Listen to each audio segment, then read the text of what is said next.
So welcome to the side event. This is a multi-partner organized side event on addressing the gender digital divide. My name is Mikiko Tanaka. I'm from ESCAP, have a South and Southwest Asia sub-regional office in New Delhi, so I head that. And we have many partners, actually not just from South Asia. But actually, the initiator of this side event is the Azad Foundation. I'll give them the floor to speak in a moment. And then we also have the Embassy of Bangladesh from Bangkok. Ambassador is also going to join, but he's on his way. But he said that we can start. And in the meantime, the Economic Council is sitting there warming his seat. And then we also have the Non-Traditional Livelihood Network. And this is in India, right? Azad Foundation is also from India. And then we have the South Asian Women's Development Forum. This is a forum of women's businesses in South Asia. But, you know, this side event has allowed us to also invite people, women from other, regions or sub-regions, and also Thailand as well. So anyway, shortly we will introduce the people. I just like to really welcome you all. If you have been following the Asia Pacific Forum for Sustainable Development, and over the past, half day and today, we had the roundtables around the SDGs that are under review this year. And in that, this morning, I think we had SDG 5, gender equality. This, welcome, please come. This gender digital divide, I mean, it cuts across so many issues. And of course, in the age of digitalization or digitization, I mean, without the digital skills, you can't really survive, let alone thrive.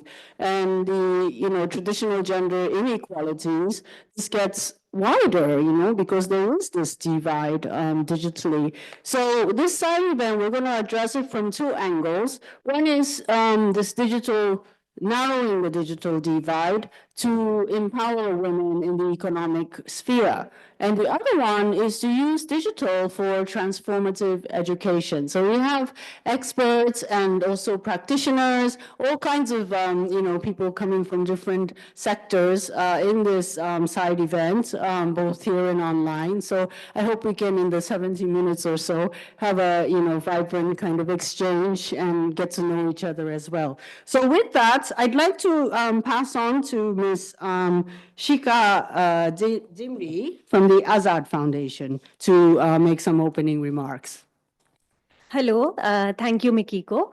My name is Shikha, and I welcome you to this side event on behalf of Azad Foundation and the Non-Traditional Livelihoods Network, who are co-organizing this event. And we are very privileged to be a part of this forum alongside the UN-ESCAP, the South Asian Women's Development Forum, and the Embassy of Bangladesh in Bangkok. So we have gathered here today because we see a rising dependence on digital technologies worldwide and a rising demand for digital skills in the job market. So it's very important to discuss the urgent need to address the digital gender divide across, particularly in the Asia-Pacific region, because there is a huge gap in women's access to digital skills and their ownership over devices, their representation in the digital and tech-based workforce, and particularly in leadership and senior positions. And this gap is even wider in the Asia-Pacific region because of the various socio-cultural norms that exist in the region that limit women's access. So we'll be addressing the SDG 5 of gender equality and the SDG 8, decent work and economic growth. And we'll be discussing the aspects of gender transformative education and economic empowerment. So like Mikiko introduced, the first session, so the first part of the session will be focusing on the experiences of women entrepreneurs and the various challenges and solutions for enabling digital inclusion for economic empowerment. And the second part of the session will be focusing on the strategies that can be used for gender transformative education that addresses the structural barriers to digital inclusion. So the second part of the session will be drawing from Azad's on-ground experience, Azad Foundation's on-ground experience of working with women and girls from marginalized communities and how patriarchal norms limit their access to digital technology and digital skills. And it will also be talking about a study by the Non-Traditional Livelihoods Network, which highlights the opportunities and gaps in the education policy in the Indian context, and it also highlights certain recommendations for gender transformative education through policy changes. So we are very thankful to all of you who have joined us in person and also virtually, and we look forward to collectively learning from each other in this session. Thank you. Great, thank you very much. So when the ambassador arrives, we'll ask him to, make some remarks, but we will move on first on the women's economic empowerment and the digital divide. And we have three speakers here coming from different parts of the region. Online, we have Ms. Mariam Shakila, who is the Vice President of the South Asia's Women Development Forum, and she's also the head of the Maldives chapter. So we have the Deputy Ambassador of Maldives also in the room as well. And yes, she is, although she's from the Maldives, she is currently in Bandung Airport. So yes, I hope the connectivity is there. Shakila, are you online? Yes, I'm online, but every now and then there's noise, background noise coming up. So Ladies from South Asia and what they're going through with the digital era. I couldn't hear you. No, you have the floor. All right, okay. So in relation to the Maldives, for example, and then also the findings that we had, socio-cultural barriers stand as one of the barriers for women's access. So societal beliefs and norms are also restricting women's access to education and employment opportunities, not necessarily in the Malay, but then when it comes to island communities, that is a problem now. And then so it also diminishes their confidence and ability to engage in the digital economy. And also the educational disparities, although Maldives has even our constitution has no discrimination towards equal education for men and women. What happens is in the island communities, in the far-off islands, recently there are barriers coming due to the way people are brainwashing the girls, and then also like barriers to education in terms of, and then even also for get educated towards a STEM education, for example, and then when it comes to that one, then it limits their skills in digital related areas. But then having said that, Maldives, almost everybody, I think everybody has a handphone, everybody has access to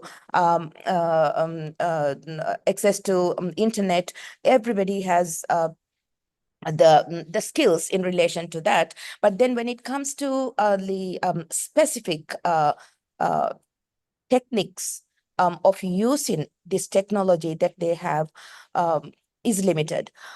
They may know how to send, like, for example, access to social media. They may know how to do a bit of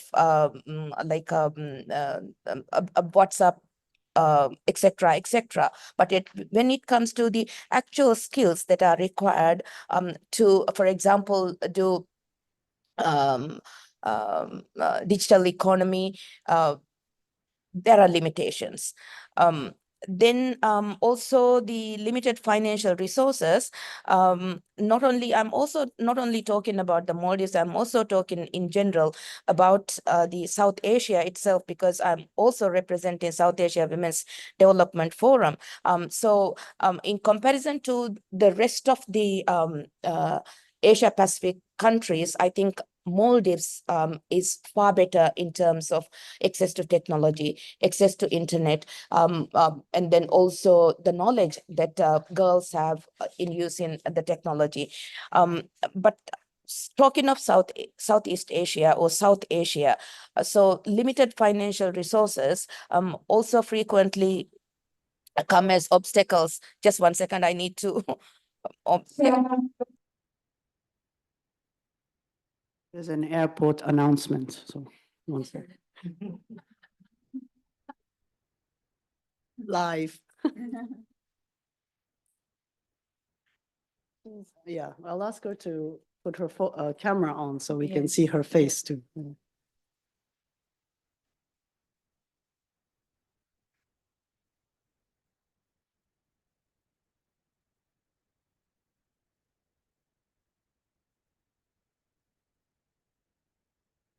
The long announcement.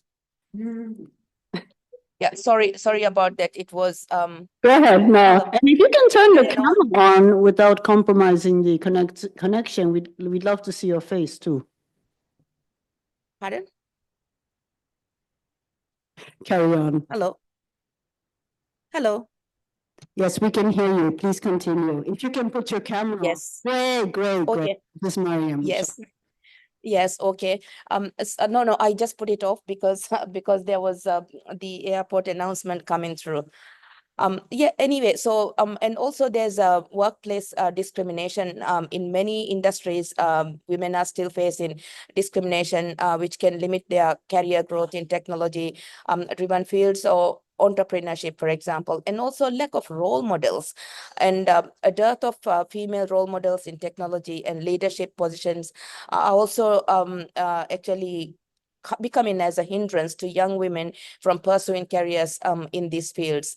And also safety and security risks are becoming quite prominent nowadays. So online harassment and safety concerns are also discouraging women from participating fully in the digital space. And parents are also, in many cases, parents are also discouraging girls from using this technology. And so fear of cyberbullying and privacy violations are also significant issues. And there are also, what we found was there are also regulatory barriers. In some regions, laws and regulations are also hindering women's ability to engage in online businesses or restrict their access to vital resources and work-life balance expectations as well. So traditional gender roles often place the burden of household responsibilities on women, as you know, and which can limit their time and resources for pursuing digital skills or economic opportunities or pursuing education along those lines. And also, there is also another issue that is the insufficient support networks. So women may access to like mentorship, for example, or networks or support systems that are also crucial for professional and entrepreneurial development. And also, in many cases, in many parts of our region, the economic instability, broader economic challenges such as a recession or inflation are also disproportionately affecting women, especially those in vulnerable employment situations or informal sectors mainly. And then also, there's a lot of gender bias in technology itself. So many technologies and platforms are developed without giving any consideration whatsoever to the specific needs and experiences of women, leading to products that are less relevant or helpful for women. So addressing these challenges requires coordinated efforts across sectors, across the region, among the countries, individually within their countries, and then also among each other. That includes education, policy making, community support, and also corporate responsibility to create an enabling environment for women's digital economic empowerment.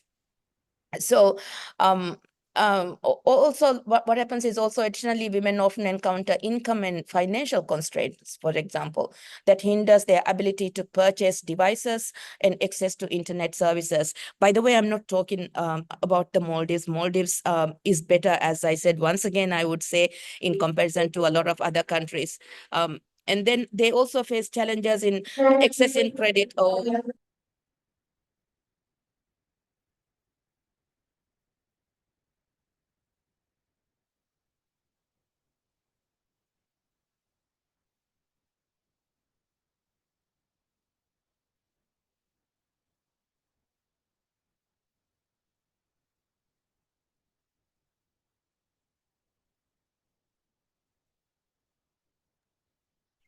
so sorry about that.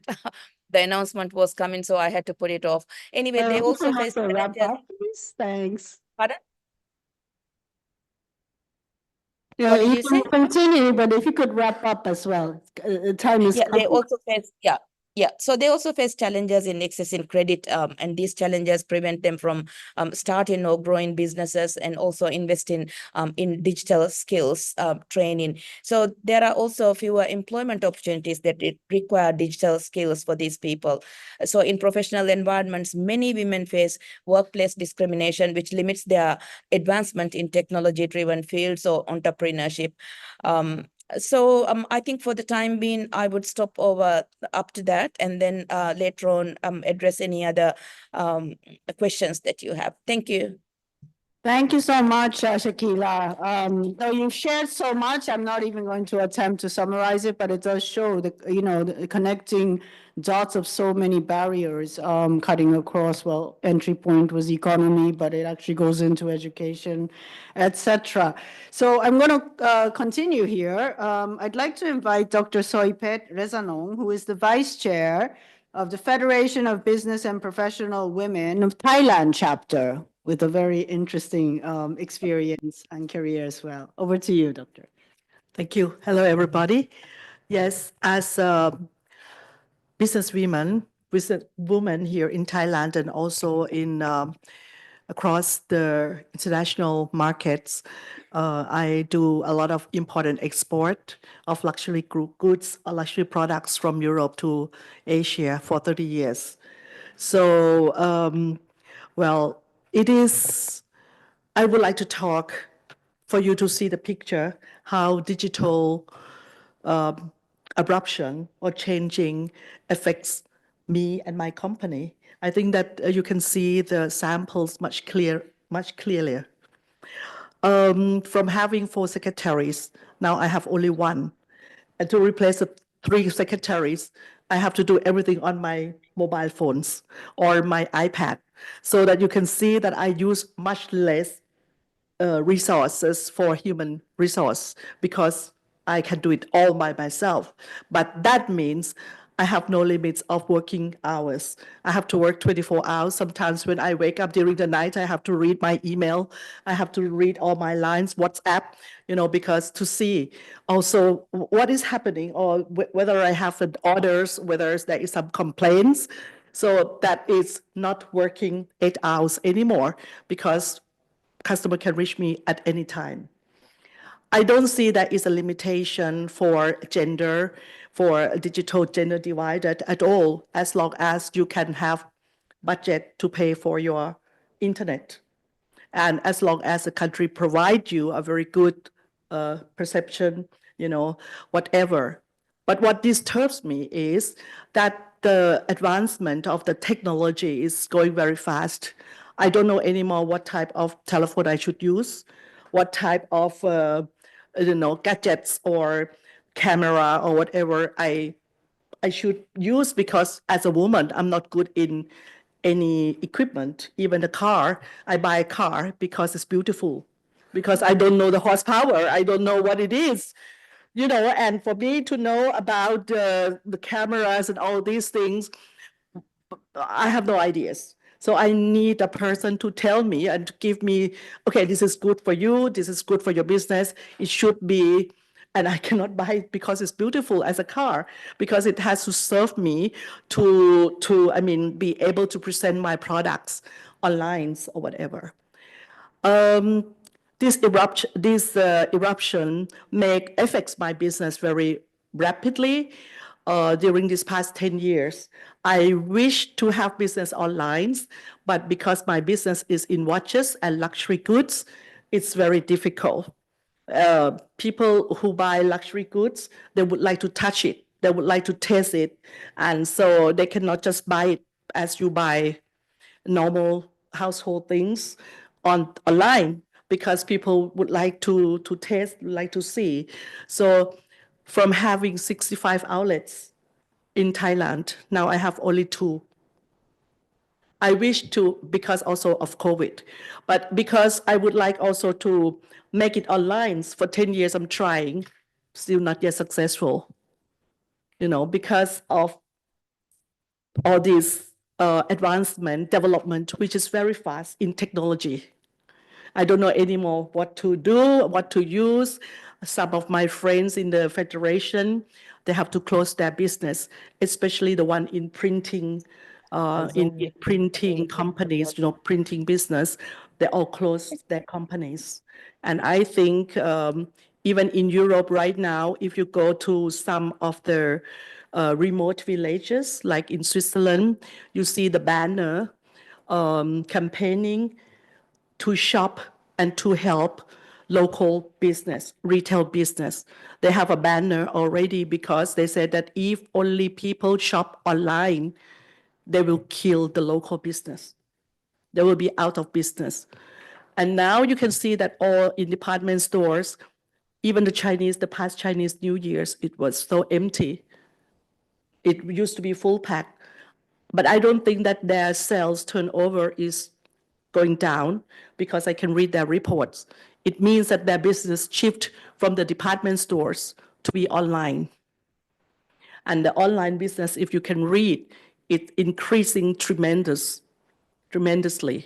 So all these things, I think it doesn't limit by gender, but it limits you by whether you can adapt yourself or you have to die out. That is very, I think it's more severe, effects of digital transformation.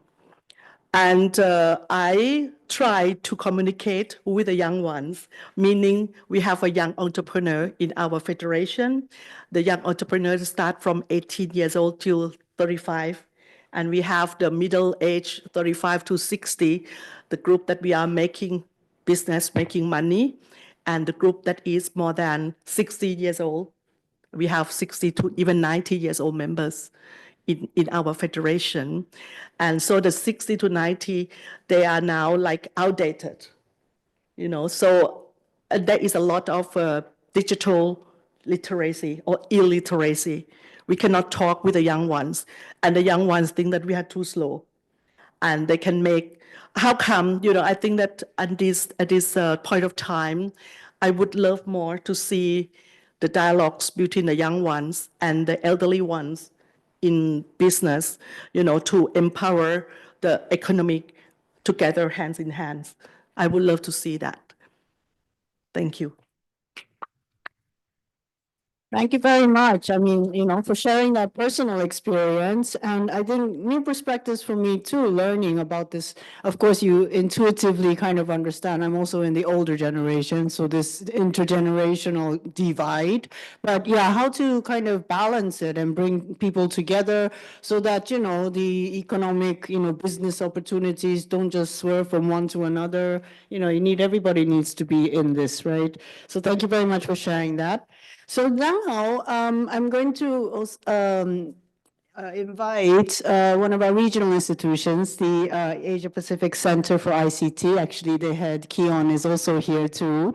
But we have here as a panelist, Mr. Thanatat Puttaswan, who's been working with this center and is also doing quite a bit of training also in South Asia too, but also in Thailand. So let me ask him for his perspectives, maybe responding also to some of the issues that have already come up.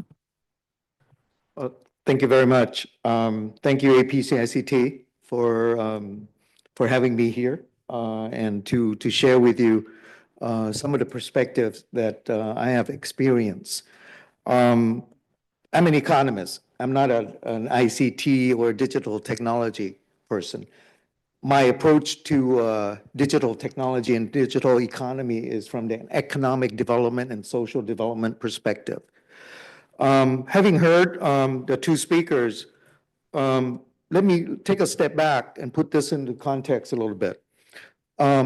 Various studies by international organizations, the UN-ESCAP, World Bank, ADB, you name it, and private sector consultants also, the McKinseys and Ernst & Young of the world. The study shows that by empowering gender equality and provide opportunities to women, countries stand to gain economic and social development, in upward of single digit, sometimes double digit contribution to GDPs and social indicators. Secondly, by not doing so, especially in Asia Pacific, whether it be South Asia or Southeast Asia or Central Asia, you stand to lose the opportunity. Okay, I'm not going to go into details on what you will lose, but those of you who are interested can follow up on it. But give me some keywords. Empowerment is one, which is vast and very different from countries to countries and social context to social context. Another is opportunities and challenges. I think you heard from the two speakers what are the challenges women are facing. Let me simplify it a little bit. To me, challenges include access and affordability. In certain countries, access to the internet technology is not readily available for women and for men, for that matter, especially in smaller countries where geographical terrains and opportunities are limited, because digital economy and digital businesses also require digital performance.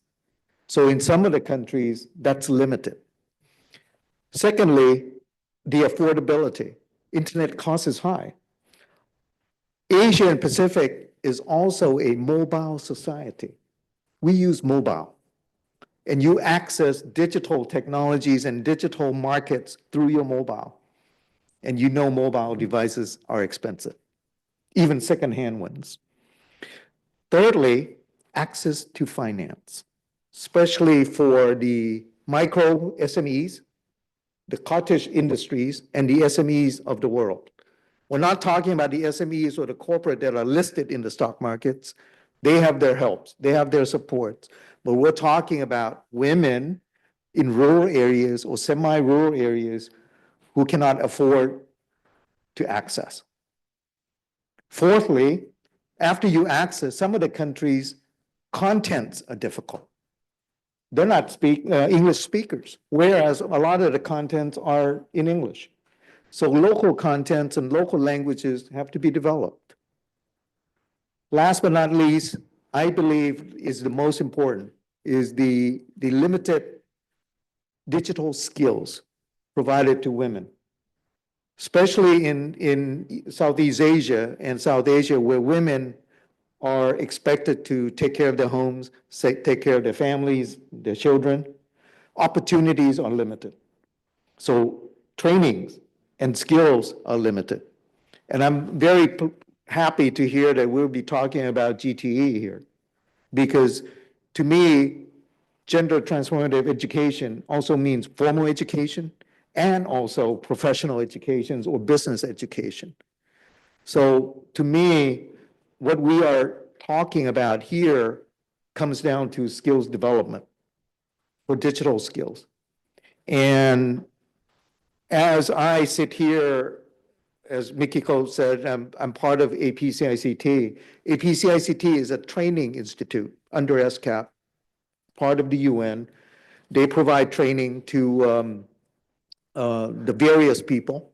You can look them up on the internet, but in our context for women, they have a so-called Women DX, transformative education, that they provide to practitioners, also to governments, to provide the basic to more intermediate and more advanced, and also talking about policymakers, how they can help promote women digital entrepreneurs in various countries. So let me stop there and then we can discuss from there. Thank you. Thank you very much, Kun Thanatat. But to pull that together, and it actually transitions into the education. So I'm going to pass over in a moment. But I'd like to welcome His Excellency Mr. Fayaz Murshid Kazi, the Ambassador of Bangladesh here in Bangkok, and also he's the permanent representative to ESCAP for Bangladesh as well. And we're really happy to have you here going to ask him to give some remarks. I mean, welcome or whatever it is. No, you go first, and then we Okay. go to the, yes. Yeah, let's keep the flow. maybe. You want to afterwards? Yeah, yeah. Okay. You will give it afterwards. Okay. Okay. Right, okay, so then over to the Azad Foundation, please. Thank you, Mikiko, and thank you everyone for bringing in those different types of perspectives. Today, we're going to be actually talking about, like it was said in the earlier by the earlier speaker also, that how we can move towards the gender transformative education, considering the fact that we all know that there is a gender digital divide, and we've heard about the challenges. We would just start by looking at some of the context which we already perhaps know a bit about. A lot of it we know that the need why we require to close this gap is because it was also spoken about by the earlier speaker that, you know, a lot of the jobs, a lot of the aspects that we are today talking about is converting into digital aspects. So that is something that is a reality, and that's something that we cannot be escaping from. And also the fact that, you know, despite all this, access remains an issue is something that we have heard. Morning also we heard about the mobile ownership, and it's really good to see that maybe there is some gap that is getting reduced over there. More and more women maybe are now getting access and ownership to mobile. We will be showing in a bit that, you know, how that access is also limited access. What happens even when you have the access, and what is it that you're not able to actually use? Despite all the access that you've been given to, even when you have an instrument, what is that issue that emerges? As has been rightly put, access doesn't just mean having a device, but you also need electricity, you need resources. Many parts of the world, and we know the world where you're living in also, electricity and other kinds of resources are very, very limited. And this limited resource, what happens is that women definitely come in the last category when it comes to using these wherever there are limits to resources. We have policies. There are some new policies that are emerging where these issues are getting addressed. However, given the systemic barriers that we're talking about, we'll just move on to the next slide to show you that this is the kind of challenge that we are witnessing. We know that early marriage, issues related to underrepresentation, leadership, digital violence, all these also exist and persist. So considering that this is what the challenges are, which are very systemic, very structural, how is it that we can build a strategy? So I'm then going to be talking therefore about in Azad Foundation, considering that this is the context that we are in, these are the challenges where we face, and as an organization, what is the kind of strategy that we have built? Our organization primarily works with marginalized women. We bring livelihood opportunities for them. And but there are like specific strategies that we have now adapted considering our work that we've been doing for so many years. Of course, one of the things is access, that we give access to the device, access to different kinds of, you know, skills that women need for employment and also to use these. However, it's not just enough. Our experience has shown us that the skill itself is just not enough. You need to have control over those skills and also continuous practice of those skills. These are the four things that we think really is essential when it comes to, so therefore when you give women a skill, and I'll show you from two different programs that we are doing. One is when we are working with adolescent women, we are linking them up to STEM education, linking them up with, you know, different kinds of ITI programs. But we realize that just linking them up with these programs is not being very fruitful. What is really required is that also modules that are needed on, say, for example, gender, patriarchy, aspects connected to how they're using this device. How much of this device is getting used for what purpose? What is it that they are using it for? And whether the STEM education, when they have access to, are they also getting connected to, say, for example, different kinds of job opportunities connected to that? And mentorship, because that becomes a very, very important aspect. It is not just enough, therefore, we've seen to link them up to this, giving only scholarship does not work, but how is it that you're going to mentor them? all that hand-holding becomes very important when it comes to finally these girls using these skills in a way that they have control over these skills. Similarly, the other important program that I really want to talk about is Women with Wheels program, where we give driving skills to women and also employ them in the transport sector. Now, how is it connected to the digital aspect? Is that in today's world, we know for navigation, everybody needs to use the smartphone. So therefore, like I said, all these are connected, and in transformative education, it's very, very important that we actually establish these connections, the connection between driving skill with the digital skill. And how is it that you're going to then, since most women who come to us for training don't have firstly access to a device, we have to first give them that access, not just that, help them with navigation, because they've never even, they don't know how to navigate this. So again and again, giving them the practice of driving with navigation. Along with that, also we know that in today's world, most job markets in transport sector, it's primarily the e-commerce. So how do women then use these apps? So all these connections need to be established even before they are getting employed anywhere. And that's like a process that happens.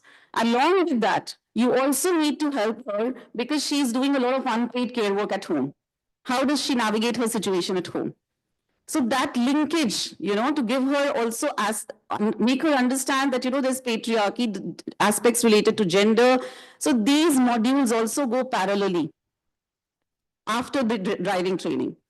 So what we're trying to suggest over here is that this strategy, it becomes very important to make these different kinds of linkages to have a holistic transformative education, and then only that kind of an impact can be seen on ground. And we see that, in our own experience also, even when women have these kind of skills, often what is happening with, say, for example, most of the, adolescent girls, they have the access, but it's a controlled access. It's called sabka phone. That means you don't have a singular phone in your hand. It is the whole family's phone. I recently met some of the adolescent girls and who are a part of our program, and they said that, this phone is given to them when they're stepping out of home. So that, of course, if they want something, if they want to communicate, but when they're at home, this phone is used by everybody. So it's not that when we are saying it's access, we have to be very specific. What is the kind of access we are talking about?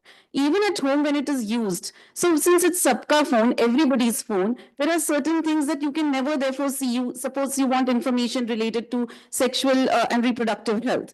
She's not going to be able to see that because she knows that, there are other people, other male members, and most often this access is through a family member's phone who is a male member. So these issues which are central, which are real issues, these are the kinds of ground realities which we are seeing, which are connected, and how shared ownership often gets related to surveillance for women. Similar kinds of experience we also see on ground with Women with Wheels program. There's so much of, say, for example, trigger for violence, which is related to digital access as well. Whom are you talking to? How much are you talking to? So, all this control mechanism that starts from home itself and also on the road for them, because it's not so common to see women driving. So, that's also a navigation. How do they navigate those situations?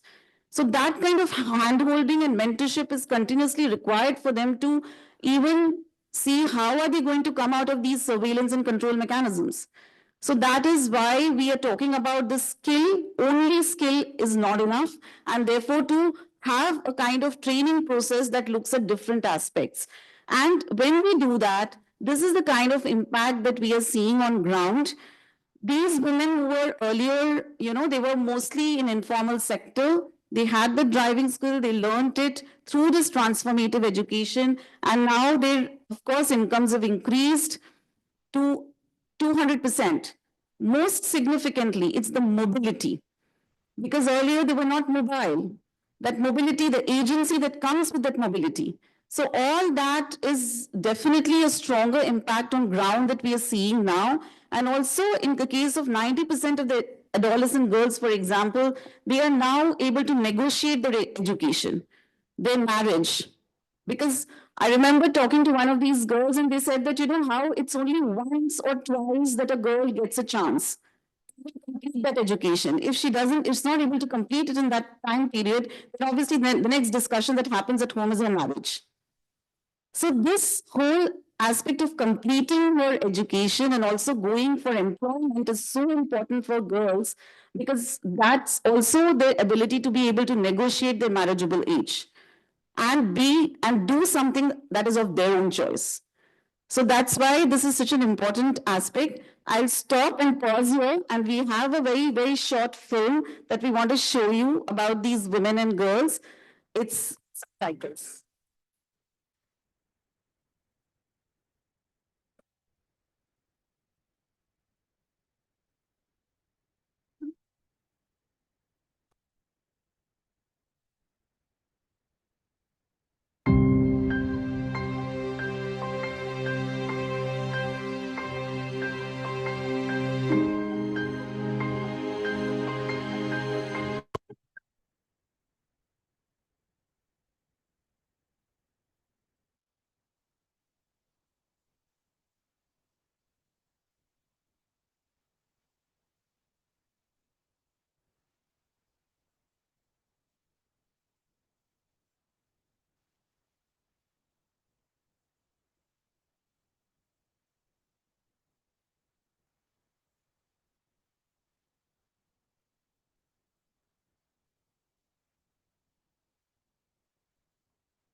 मैंने भी big basket में delivery का job कर रही हूँ और मुझे इस काम से बहुत खुशी मिलती है।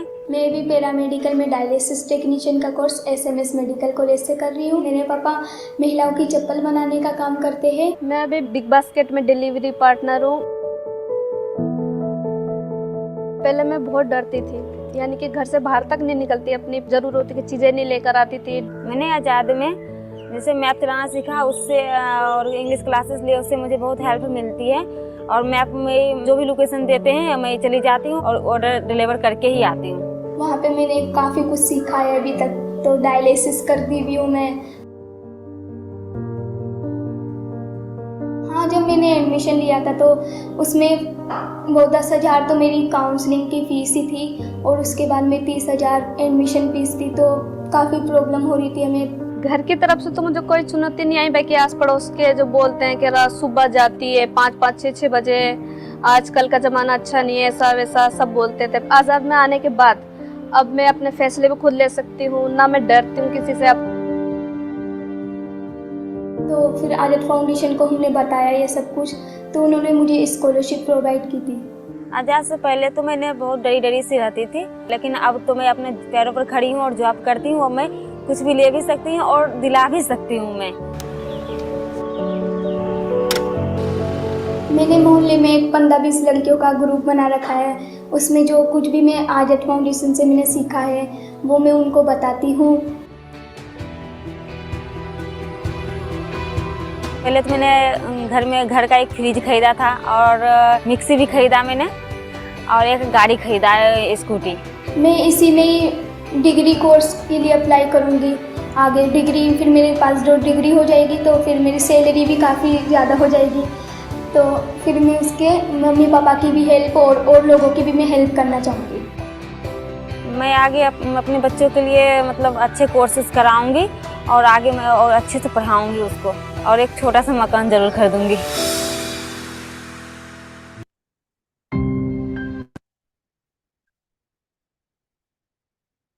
So thank you for watching that. And with that, I think this is the message that we really wanted to deliver today here, that about transformative education and skill training.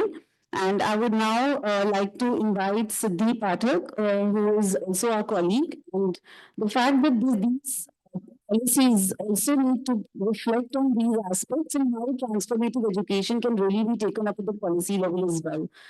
So Siddhi is joining us online to give her thoughts on the new education policy in India and the aspects connected to opportunities and challenges which are there in digital divide connected to that.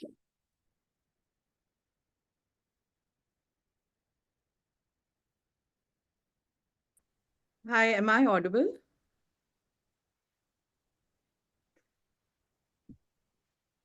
You're audible, Siddhi. Yeah. You can take on, yeah. Okay.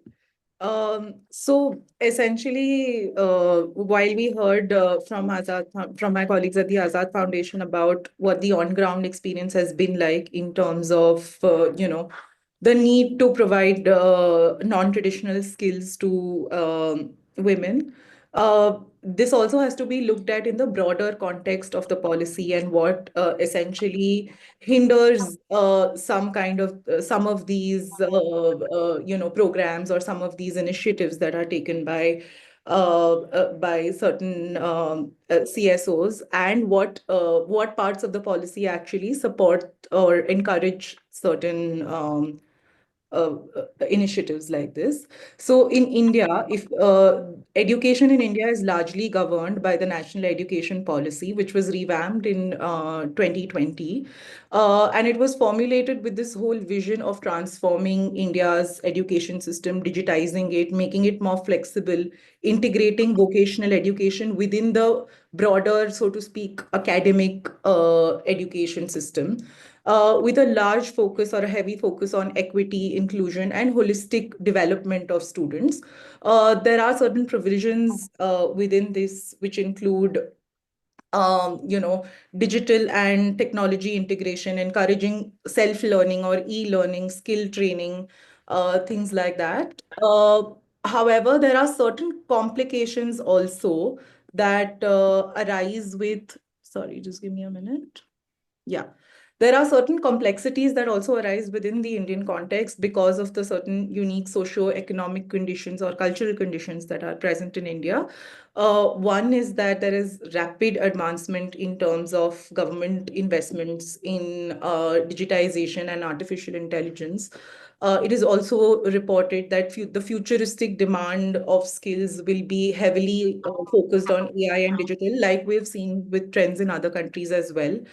The reality, though, is that Indian women are 15% less likely to own a mobile phone and 33% less likely to use a mobile phone, to use mobile internet services than Indian men. So there's already a large divide that exists within the complicated Indian context.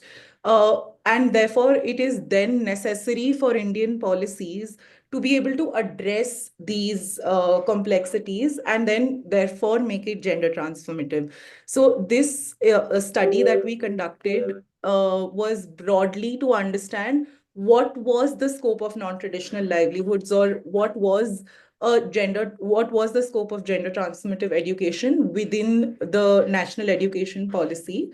And some of the findings that we had extracted for this particular presentation on the digital divide were that there are certain policy gaps through which have been identified through a gender lens within the policy document itself, and of course more gaps in the implementation side of it.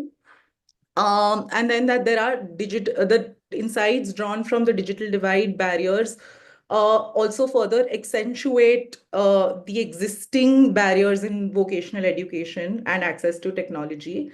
So this presents certain opportunities, but there are also certain limits to these opportunities. And then finally, we go on to the recommendations for policy improvement based on these systemic gaps that we have analyzed so far.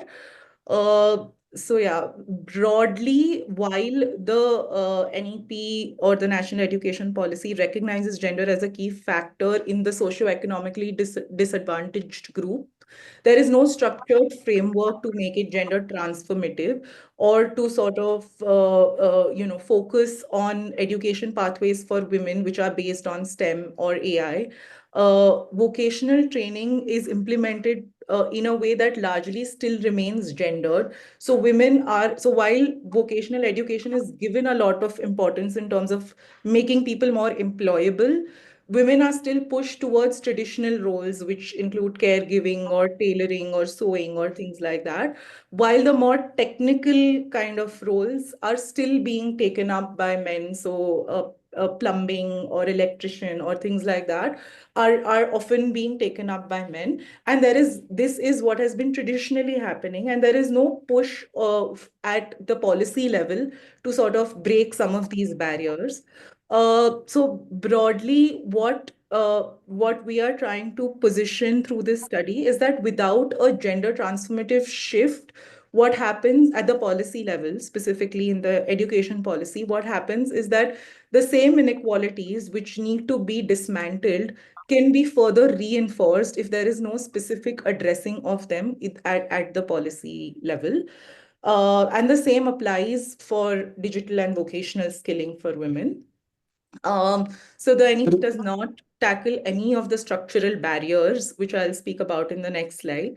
There are provisions like a gender inclusion fund, but they only look at access. And we just heard from our speakers how access is not the only problem, but the key, the root causes of the lack of access also need to be tackled. And without such, gender-sensitive digital training, the women further risk their exclusion from careers which are future-ready or driven by technology and innovation. Certain barriers that exist in the vocational education system in India is that digitization there is a heavy focus in the national education policy on digitization of curriculum, everybody learning remotely on their remote devices, especially after COVID. But this digital access and literacy is not a core component under the vocational education part of NEP.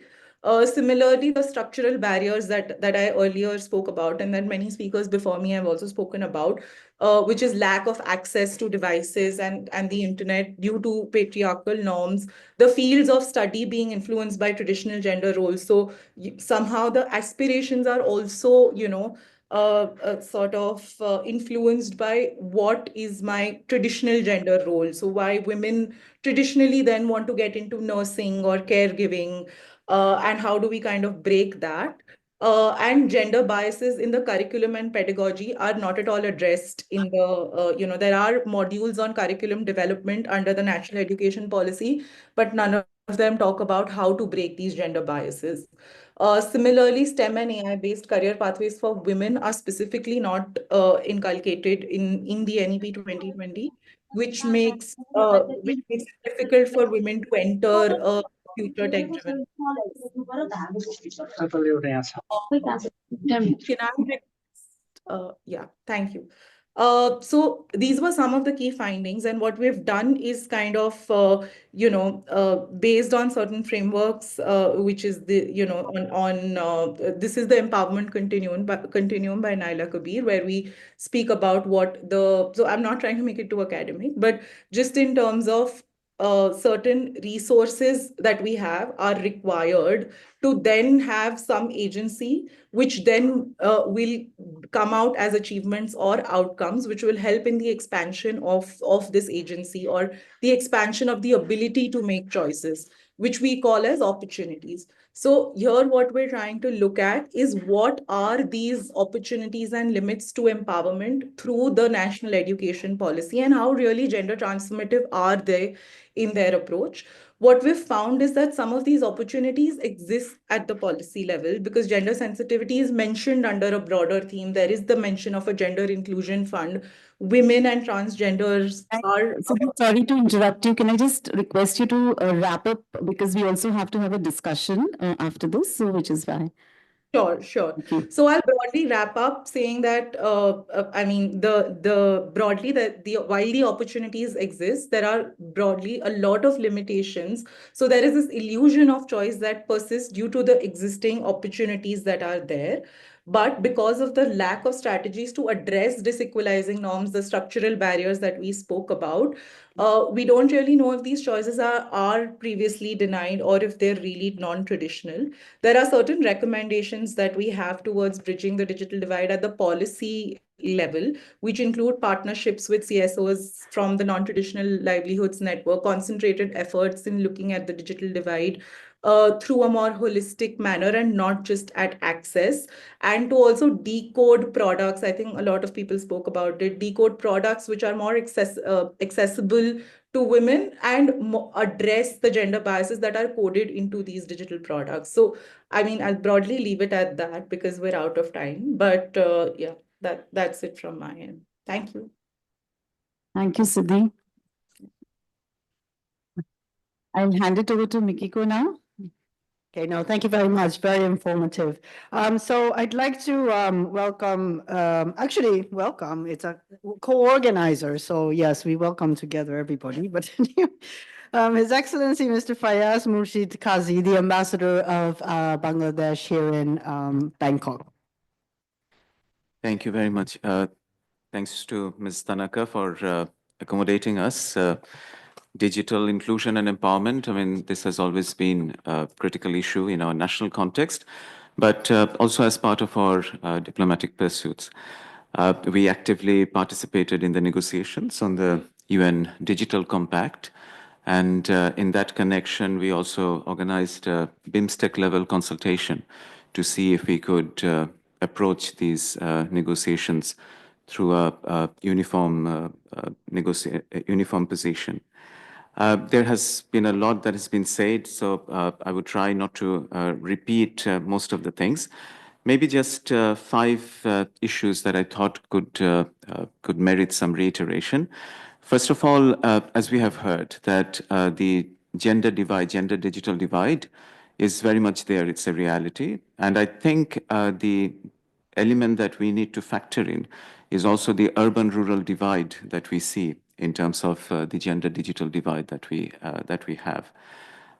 So in order to address that, of course, one solution is to further invest in digital public infrastructures. And in that context, I think the Indian government, as the G20 president, had taken some initiative to establish a dedicated fund to support developing and least developed countries in investing in digital public infrastructures. So those kind of work needs to be further accelerated. But in our case, we have seen that we have like more than 5,000 union level, really grassroots level digital centers where we had stipulated this provision that these would have shared ownership between a man and a woman. But has that effectively address the gender divide that we see? Not necessarily. And I think that's where the individual dimension also comes in. As everybody has been talking about, the internet access and affordability for women in particular, that is absolutely critical. And in the UN Digital Compact, in the original draft, there was an interesting proposal to reduce internet cost by 2% below the average income of 40% of the population. Which was difficult to sell. I mean, when it was proposed, we knew that probably it would not fly in course of the negotiation process. But these are kind of ideas we need to keep on the table to see how we can enhance access and affordability for women in particular to internet and related devices. Second aspect, I think our last speaker tried to address that, but I mean, the importance of disaggregated data. I mean, policymaking can only get supported if we do have data across age, gender, literacy, education, income, occupation, marital status, family size, all these factors, and couldn't agree more that we also need to look at the multi-generational equity and solidarity aspect of it, maybe including through mentorships and other tailored programs. With regard to transformative education, again, in our experience, we have seen that the online classrooms, the multimedia classrooms, I mean, there have been these investments in this, but that has not necessarily always addressed the gaps that we have seen within the genders or across class divides and other issues. In this context, I would think that since we are also talking about vocational education, One aspect that needs to be looked into is how we continue to upgrade the vocational education curricula, digital or digital-based vocational education curricula, and simultaneously continue to rescale and retrain teachers. Because in South Asian context, at least, that remains a chronic problem, that when teachers are recruited, perhaps they come in with certain skill sets, but those skills are not necessarily always upgraded or recalibrated in response to the evolutions that we see in technologies. So this is one aspect probably that needs some further attention from across the board. The third element I would like to talk about is digital entrepreneurship. I mean, of course, a lot has been said about that. Again, in Bangladesh and I think in India and other cases, I mean, we have these cases of freelancers, which is a very good example. I mean, we have stories, anecdotes about female freelancers who are operating from very remote parts of the country. How uplifting those stories are, that they have kind of made their pitch online, and maybe someone sitting in North America or Europe kind of gave them a little work on web design or graphic design, and they made the first earning of $45 or $50, and how it kind of changed their lives, because it's also difficult to sustain in that kind of freelancing profession. I mean, you can start it, but to remain kind of committed to it, that can often be can be a challenge. And one of the things that we continue to hear, not just from females, but also from males, is the lack of accessibility to international payment gateways. And this is again where maybe your office can support us, how to make our international payment gateway systems more interoperable so that our freelancers, our digital workers who are working in these sectors, they can try to provide services across national borders in a more seamless manner. The fourth issue, I think, that has been also alluded to, I mean, secure digital space. I mean, it's one thing to encourage women to participate in greater numbers in the digital sphere, but if we do not manage to uphold their human rights, if we do not manage to protect privacy issues and so forth, then those would continue to remain a disincentives. In our case, in Bangladesh, I don't think, I mean, Thai or Maldives societies would be able to relate to it. But in our context, we have often heard our women in the informal sector saying that their husbands actually do not want them to use internet because they think that the wives or the partners would be exposed to unsavory elements or would get distracted and so forth. So the decision-making agency remains in the hands of the male members of the families, and how to enhance that agency. And that's where probably the issue of digital literacy, I mean, investing in that does come in a big way. And lastly, of course, customized multilingual gender-sensitive contents. I mean, again, if women do not see relevance in the digital sphere in terms of contents that actually talk to them, that cater to them, again, we would continue to have certain structural challenges in relation to that. Again, in South Asian context, in terms of technology adoption, the rates are pretty high. I don't think that we are laggards in terms of adopting technologies, but if we can make them accessible and affordable, obviously, I mean, women, even in the informal sector, would certainly come forward. Our government 2 years ago, I mean, this is how I would conclude, I mean, had launched an initiative called Zero Digital Divide. It was launched in the context of the high-level political forum on sustainable development. We are not sure how far this work would advance, but this is probably one food for thought that I would like to leave here.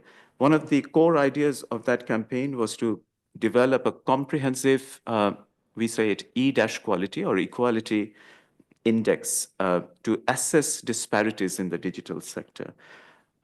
It's easier said than done, but if this work could be taken forward so that we could have an objective assessment about what kind of disparities and discriminations exist in the realm of digital divide, then that could actually be a great support for policy making. And the very last point, since we are talking in the Asia-Pacific context, of course, we do not always need to reinvent things. I mean, there are many good practices, digital solutions that are available in our multiple contexts. And from that perspective, I mean, we would remain very much committed to promoting further South-South and triangular cooperation to facilitate the exchange of such digital solutions that can be applicable in our respective contexts. Sorry, I took a bit of time, but thank you very much.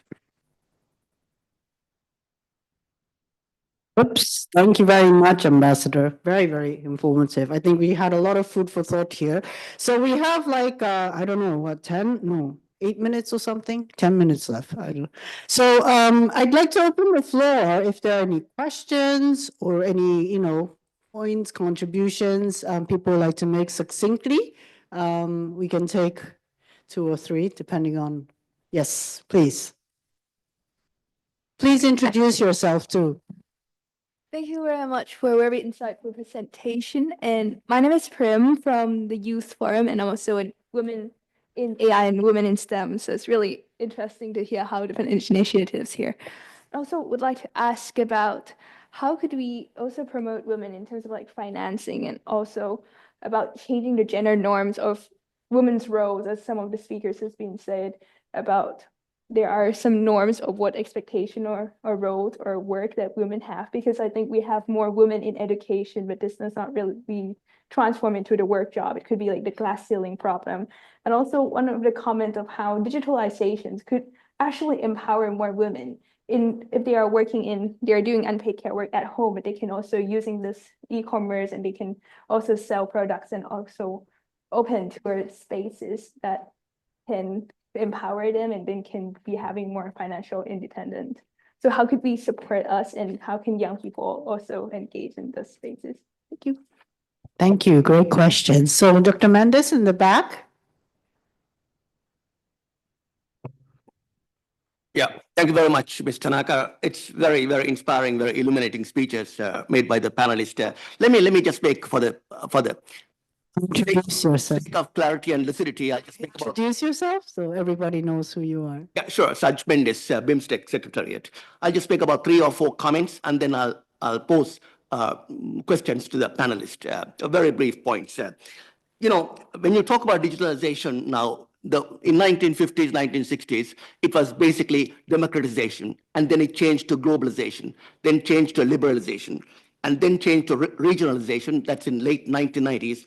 And then in the beginning of 2000, it was technologization, when large Google and Apple and those companies came up. And now today it has become digitalization. Now my second point is, now this is extremely seminal to the global economy and for social advancement, as the ambassador of Bangladesh stated.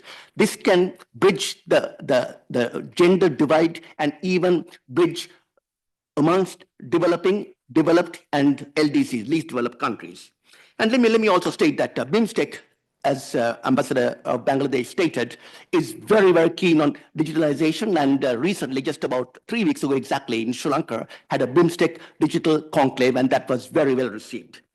Let me just state that when people talk about digitalization, many of them just don't know how to. Many of them, even governments, just don't know how to implement and execute it.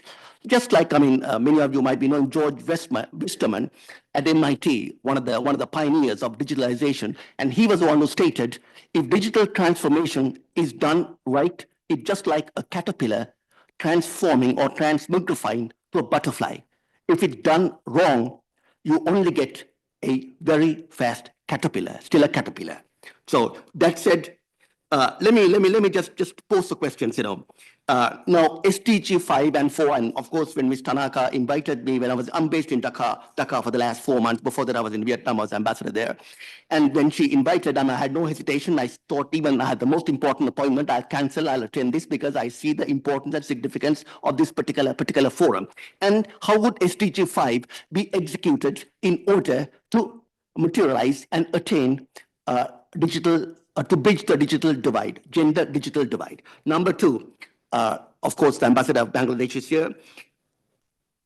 Do world leaders or global leaders, I said in my presentation speech also, and policymakers know about SDGs? Because we discuss SDGs in ESCAP and in these rooms, but does it get conveyed to the policymakers and government thinkers, because I know for a fact, I don't want to mention any governments, I know some of the very senior ministers who are in charge of this particular subject matter. When you ask SDGs, not 5 or 17 or 14 or any other SDGs, they just don't know what stands for SDGs. And number three, in the electronic and print media, you see quite often economies and market cap of companies and defense spendings and all those things, but you rarely see about SDGs. It's not given much publicity. And lastly but not the least, it is quite alarming, the 500 fortune corporates in the world, that's mostly in the US and in China, and of course, in India and other countries. Until recently, there were more Johns and James as CEOs than females. And the first female CEO was appointed in 1972 by Washington Post. So you can just see, even though the last over 5 decades, we have not moved fast enough. And lastly but not the least, today with the mobile phones, I used to tell Sri Lankan ambassadors in front of me, Vijayanti, I used to tell that, you have the mobile phones today on the palm of your hand, you have the entire Library of Congress. How many people use it? But I see that 2 decades ago or 3 decades ago, when I was in Geneva, my first posting, people are more informed than today, despite the fact you have enough information, because they just use it for YouTube, WhatsApp, and just watching movies and Hindi movies and not to extract knowledge. Thank you very much. Thank you. So we have a long list of questions and points. I'm not going to ask anybody to respond to anything. I think you pick up what you think you can respond to. I just want to go around here. So Dr. Saipet, because I know you have to, move. If you'd like to start, anything you'd like to, share. Well, as a businesswoman and as I work with the Federation of Business and Professional Women since I was a very young member. I'm a young member. I started my own business when I was 24, and I joined the FBPW when I was 27. And being a woman in business, I don't see that I'm under, or I work equal men and women. I don't feel inferior. And also with men, with male or female, because I think that we are as human. I don't have any inferiority. I don't have to think that I lose opportunity because I'm women. And especially here in Thailand, I think it's a land of a lot of freedom for women. And you can see that we have a lot of women entrepreneurs, startups, But it is, you have to set your mind and have your mindset, what is your goal, what you like to achieve in your life. I think I'm a person who is very clear in the target and goals, where I want to go, where I want to be, and I try all the way through. But most important thing is training and education. I never stop, apply for the courses. I never stop applying for all the trainings, which is updates. And I think that is very important, not only by experiences you have in business practices, but you have to get a right theories. I think that, and listen to all the knowledgeable people, and you have samples already through your practices, but with theory, then you will make yourself more confident in deciding or whatever you like to set your goals and achieving it. And this is what I practice all my life. And whatever you like to do with this digital transformation, you can do it right now. You can even do it by yourself. I give you a very quick example. During the COVID time, we have to stop the whole business, retailers, in 2 years. Within 2 years, we still have to pay full salary to all our staff for 2 years. But what I do, I could not go to the office, I could not go to the shop. I stop at home and I start my sausage business because I love to eat sausages. And then I try from home. For the third month that I try, I tell you that I reach ₱1 million business online. And that is just to try. I said, whatever you like to do, because I like to challenge myself through this whole, the small mobile machine. I like to know people is talking to my ears every day. Oh, I make millions. I make a lot of business out of these mobile phones. And I like to prove it myself. So I try, but I tell you, it starts, everything you start, it's not easy, because I have even to ask my daughter, I remember, how to write the caption online. It's different languages. She said, Mommy, if you write like that, nobody will buy your sausage. Mommy, if you write like that, nobody gonna read. And sometimes when I read the comment, I was shocked, because the comment of the new generation is so strong. And then another logistic, that I have to face, I have to call all the Grab, because I cannot send the goods myself. I have the convoys of all the motorcycles in front of my house, about 70 or 100 motorbikes in front of my soil, and the neighbors ask me, what is happening to this house? Because I have all the motorbikes waiting to deliver, my products. And that is a small sample that I would like to give, I mean, I think that this digital era or transformation, it changed the world really rapidly. I not only would like to encourage the young ones or the young members, young entrepreneurs, but I think that how to help also the golden age, the people who are going to this golden age, and try to make them or extend or expand the ages of making economic empower to the country longer. I don't think that the retirement should be 60 or 65. You could go on a lifetime. You could go on with 80. I mean, you never use Zoom, but during the COVID time, everybody, I even can have the regional conference through Zoom. I never make it. I never make money from mobile phones, and I did try and made it. So I think it's time to go together with leaving nobody behind. But if it is going this pace, I think many people will be left behind because of the digital eruption. Thank you. Thank you. Very inspirational role model. Thank you very much. I'm going to go online to Shakila and then CDG, maybe briefly. We're kind of, after 6 o'clock now. So, Mariam, Shakila. Yes. I mean, I've listened to very inspiring stories and all that, but then what we also must realize is, having access to a device is not sufficient for empowering girls. They need comprehensive education on how to use technology effectively. And with the rapid pace of technological change, as so many of our panelists have mentioned, it is crucial to provide training that not only covers basic usage, but also encompasses digital literacy, critical thinking, and also problem-solving skills. And education should also include hands-on experience with various tools and applications, as well as an understanding of online safety and digital citizenship. So by equipping girls with the knowledge and skills necessary to navigate the digital landscape, I'm sure we will be able to enable them to take full advantage of the opportunity technology offers, allowing for greater participation in the digital economy, empowering women to innovate and lead in the future. Now, also creating an inclusive content that resonates with women and addresses their specific needs is also very important. That will increase engagement, their engagement with technology. And community involvement is also key, as grassroots movements can identify and then tackle unique barriers that these people are facing. So public-private partnerships can also amplify efforts, pooling resources and expertise to create impactful programs. Now, today here in Indonesia, what I came up with.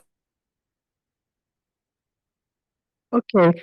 She's listening to the announcement. CDG, can I ask you briefly, maybe last thoughts? Yeah, I'll just try to respond to some of the previous questions that were asked and also sum it up for myself. I think a lot of us have spoken about the need for vocational education that is upgraded, that is in line with the requirements of digitization, and is transformative in nature, not just responsive to the needs of women, but transformative for women in the sense that it really empowers them to challenge certain structural barriers and gender norms that have been inhibiting them from participating or making choices that perhaps were previously denied for women.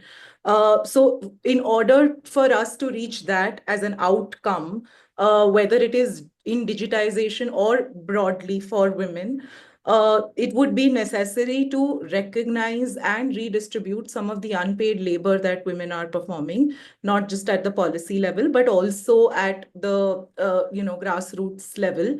And that kind of push to recognize what these inequalities have been has to come from implementing these programs and partnering with CSOs. I think partnerships, PPPs have also been spoken about, Mariam, before. But the idea is that these partnerships, while PPPs are in the government implementation sector, also something that has become increasingly popular and important.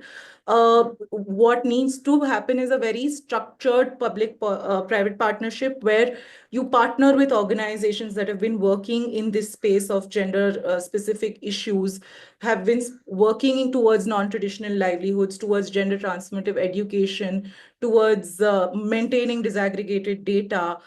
These kind of partnerships need to be forged and leveraged at the end of the day, which will then therefore push towards recognizing inequalities and therefore towards structural changes at the structural and systemic level and not just otherwise. So yeah, that's all.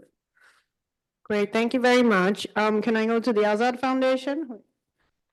Yeah, thank you. I think great comments, and I also specifically wanted to address the one which was asked about how young people can really contribute. So, coming again from our own experience, I would say that when we work with adolescent girls, also we have seen that they themselves form peer groups, and how that also helps in many ways. Like whatever they are learning is also getting translated on ground, and how that also leads to the transformation of not just one individual, but also the community itself.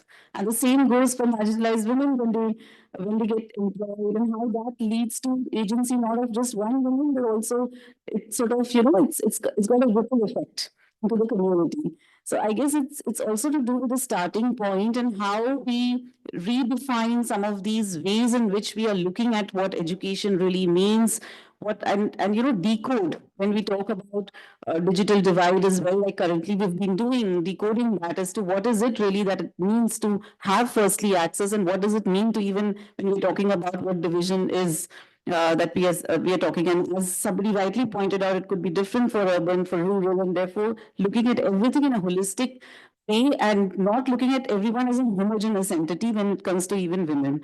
So I'll just pause here. Thank you so much. Yeah, it's been great to hear everybody. Thank you. Kuntanahap. Okay, I just want to respond to the young lady's youth question. How would you help support empowering women or women digital entrepreneurs? I just want to give you an example. In Thailand, there is a program called Digital Volunteers. The program is run by the Ministry of Digital Economy, where digital volunteers are recruited in the provincial areas from local academic institutions, local universities, or even high school. These youth are basically digitally savvy. They know how to do it. And basically they become volunteers, and they don't get paid, but they get expenses reimbursement for SIM cards, for traveling, for food. And that's run by the government. And what they do is they would go down to the village level and help train women, especially women who are engaging in local businesses, textile, handicrafts, food making, things like that, to sell online. Basically, Facebook Live, TikTok, and things. That's where it starts. To get these women to be more interested and able to do business online. So that's just a small example. Look up digital volunteers in Thailand, and hopefully you'll find something there. Last comment, I think women, digital entrepreneurs, if you would promote them or you would empower them, it's a whole of country. It's not just one player. It starts from the policymakers down to the practitioners, the private sectors, the CSOs, and people such as yourselves in the room. It needs a concerted effort. That's what I'm saying. Thank you. Thank you, Ambassador. I have spoken a lot already. I mean, in the interest of time, Ambassador, I can't address all of your issues. But I think, I mean, you're right that digitization should help accelerate SDG 5, absolutely. And my take would be that the way climate change, for example, is looked at as a cross-cutting issue across the entire 2030 agenda for sustainable development, digital transformation should also be treated or looked at as a cross-cutting issue across all the 17 goals that we have. And if that way we can factor in the reality of digital transformation, that would not just have a multiplier effect on SDG 5, but also all the other related SDG targets that we are looking at. I'm a bit worried when you said that there is still some dearth of appreciation or understanding about SDGs. The context that I know the best, I mean, in Bangladesh, SDGs had been very effectively mainstreamed into our national development strategies. It's kind of our policy staple. But in contexts where perhaps there are still some lags or deficits, that's where probably people like all of you come in, the civil society actors and other stakeholders, to raise awareness at the policy level about the seminal importance of SDGs. This is a universal, ambitious blueprint for global development that the world had adopted, and we cannot condone in any way any kind of ignorance or deficits about that. About young people, I would just like to say that in the 80s and 90s, when we were growing up, the DOS computers came on the scene, and eventually, I mean, that evolved into many other sophisticated versions of computers. And we cannot claim ourselves to have become experts in those technologies, but we kind of tried to move or float with the flow. So there is a lot of fear-mongering that's happening with artificial intelligence and all these emerging technologies. My only suggestion would be, from our hindsight, that let's not get scared about it. I mean, let's just try to adopt them as much as possible and try to disseminate and diffuse them as much as possible. It's very unfortunate that when we are trying to unpack the issue of digital divide, we are still talking about making 3G or 4G accessible to large segments of our population, let alone artificial intelligence and all these other new technologies. So we have to keep those people in mind, but at the same time, people who are perhaps in a more advantageous, more privileged situation like yourself, you need to kind of remain open to the challenges and the opportunities that are beckoning you. Thank you very much. Thank you. So I guess I have the last word of thanking everybody, but I thought I'd just share. 25 years ago, I was working for human resources in one of the UN agencies in New York, and a few of the UN agencies in New York were discussing how to increase women leaders in the UN, because at the time, very few, right? Many women were at the assistance level, general staff level, support staff. So a lot of analysis and thinking was done, and one thing that came up was, okay, the policies of hiring, that really needs to be more affirmative. So that really was done. And then, other human resource policies that would enable women to continue working with families that went into paternity leaves, et cetera. So there were some policy actions that were done, trainings as well, both for men and women. But one thing that did come up was, okay, how do men, successful men, how do they go into leadership? And they were talking about 25 years ago, which I don't think has changed much, is the old boys network. There's somebody who looks after you, and it's in probably from the same university, a graduate of the same university, or you join the same, group or year or alumni, whatever it is. There's somebody who looks after you and kind of handholds you as you go. In this situation, you do this or that, don't do this or that.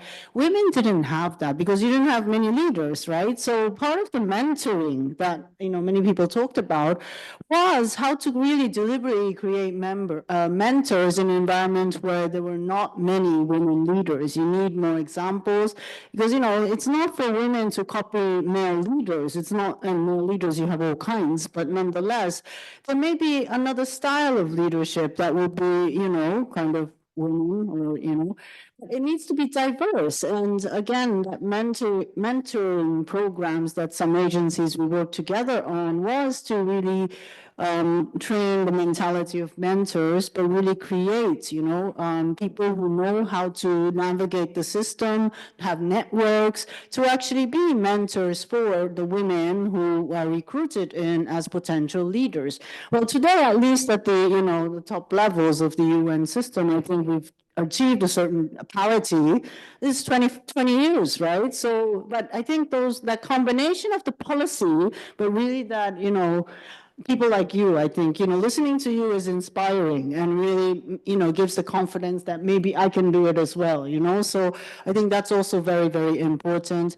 And in addition to digital volunteers, I think digital leaders in the women as well. I mean, the digital space is just so changing. It's new. Everybody's learning, men and women, every generation. So you can create it in a way, if there are more women in that to create it, to make it more friendly to women as well. So that's my last word.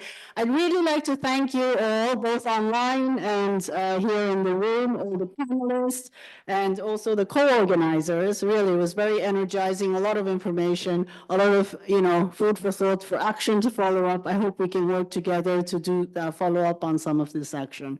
Thank you very much all.